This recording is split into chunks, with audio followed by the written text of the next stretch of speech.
What's up guys, I'm Asian Mans and in today's video I'm going to be reacting to Geography Now, Chile. If you're new to the channel, please remember to subscribe and like and share. And if you do like the video, please comment below what you want me to react to next. It can be anything from Geography Now to another thing. So Geography Now, Chile. What do I know about Chile? It's next to a basically belt of fire. Where there's so many volcanoes and earthquakes going on there. It's basically a thin strip of country that alongside South America. The culture within it, I'm not too sure. But also there's a lot of earthquakes apparently. There's a lot of earthquakes. I've never been there personally, but yeah. It's a green stretch of land and beaches. Yeah, that's pretty much all I know about it, but let's find out more with Bob's telling us what. Let's get started. Hey everybody, so if you're feeling kind of Chile, make sure that... See, already with the earthquakes. What was that? Whoa, what the heck? Dude, are you serious? The acting. They gotta be acting. Whoa. Then I wonder America. what that was on the Richter scale. If somebody here was from Chile, they could probably tell us. What? They can guess? It's time to learn geography. No! Hey everybody, I'm your host Barbie. Welcome to Chile, the country where people really know how to shake things up. It's good fun. Oh, that's light. Chile, otherwise known as the Estrellas white, Solitarias, red. or the Lone Star, is made up of two unequal bands of white and red with a blue square in the upper left hoist side with a single 5-point star in the middle of it. The star commonly represents the guidance towards progress and honor, the blue box represents the sky and ocean, the white band represents the snow-covered Andes and the mountains, and the red stands for... And that's about it. Just make sure you don't confuse this flag with the flag of Texas and you're good to go. Moving on. Oh, Texas is like very similar.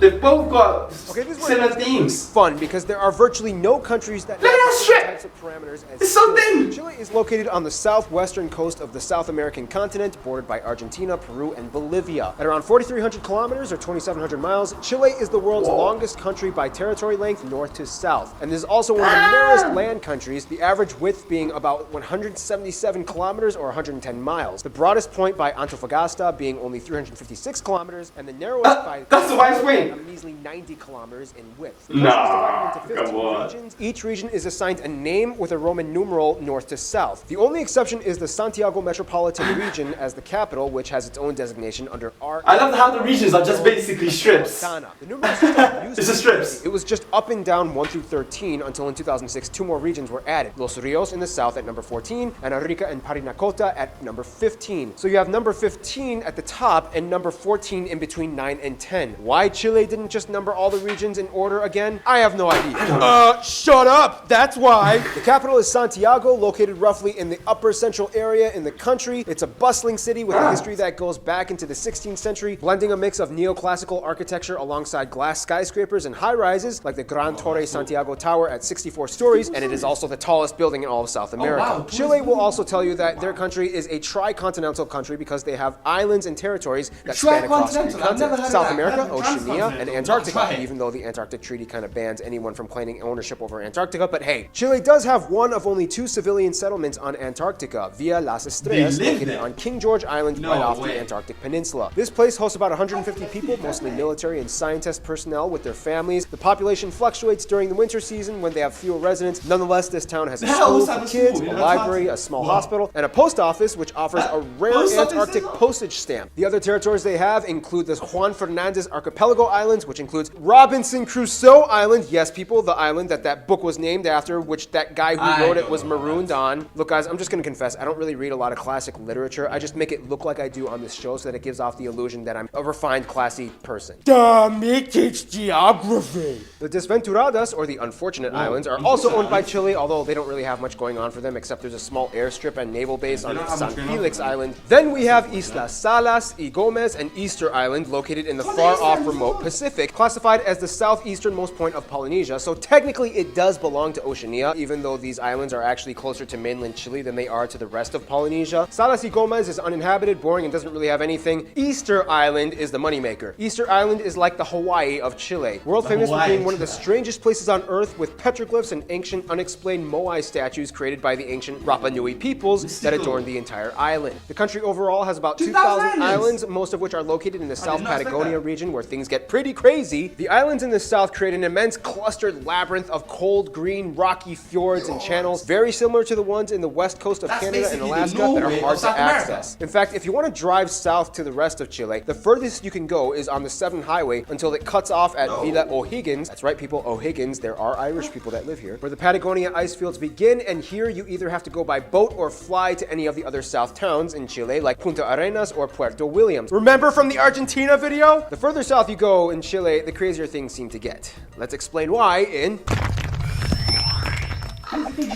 One thing you have to understand is that Chile is located right on one of the most intense active fault lines in the entire world, the Ring of Fire. This means Chile as a whole is disputably the earthquake capital of the world. In fact, the largest earthquake on record happened in Valdivia in 1960 and registered a 9.5 on the Richter scale. The funny thing is, these people here really don't even care. They're so used to it and have adapted in almost every possible way to deal with it for centuries. Very few people are casualties of earthquakes, and most people can typically even tell how strong an earthquake was on the Richter scale just by feeling it. If it's over a 7.0, they usually just stand up out of their chairs and wait it out. Now add on top of that the country has about 500 active volcanoes. Of course, as we already discussed in the Argentina video, the northern part of Chile lies on the Atacama Desert, the driest area on Earth. The areas in the north, although dry, however, contain some of the richest deposits of copper. In fact, 6 of the top 10 largest copper mines in the world are found in Chile alone, making Chile the top copper producer. By the way, the upcoming movie The 33, starring Antonio Banderas, is based on the true story of the survival and rescue of the Chilean miners that were trapped under 2,000 feet of rock in a copper mine back in 2010. I mean, I'll watch it, but you have to admit it's kind of weird because the whole movie is mostly spoken in English with Spanish accents, so when it shows in Chile, they'll have to use subtitles for a movie about their own people from their own country. Hollywood! The cool thing, though, is it does actually rain a few times in the Atacama every decade. And when it does, you get this incredibly rare, beautiful glimpse of the entire desert transformed into a flowering meadow. This phenomena only happens here and in other places like the Gobi Desert in Saudi Arabia. The further south you go, the greener it gets. Most of the agricultural lands are found in the central regions with the most formidable climates for grain and produce production. The east is completely bordered by the Andes Mountains, with Argentina on the other side, all the way to the bottom of the continent where you can find the Patagonia glaciers and ice fields, making it the coldest place in all of Chile. Or should I say the chilliest part in Chile. Come on. Yeah, he deserves that. This geographical isolation has not only given Chile the hedge of solitude, but also has allowed the population to develop a very distinct and unique culture and attitude that sets them apart from all the rest of the Latin American countries. And here's how.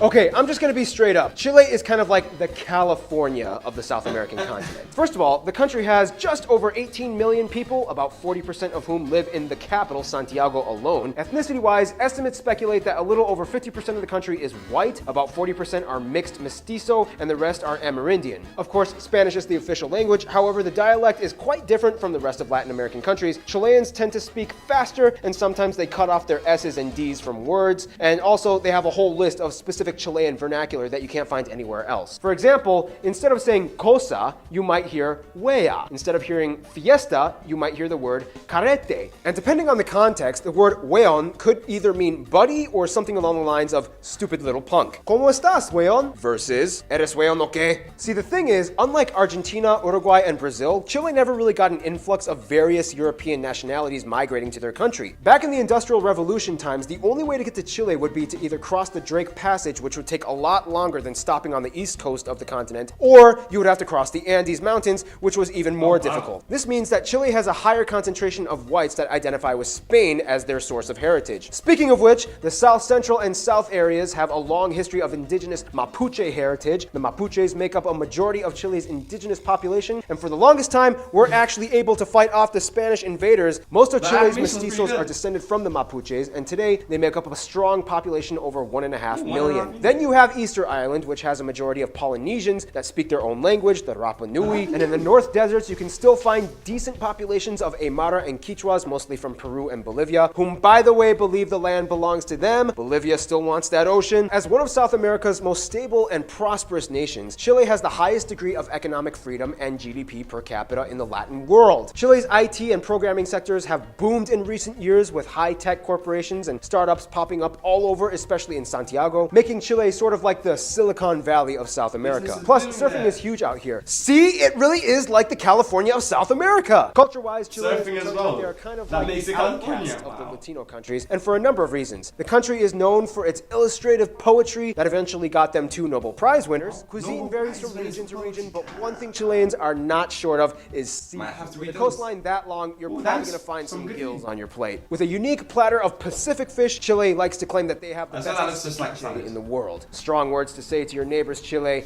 Now let's see what those neighbors think about you. Ooh, friend zone.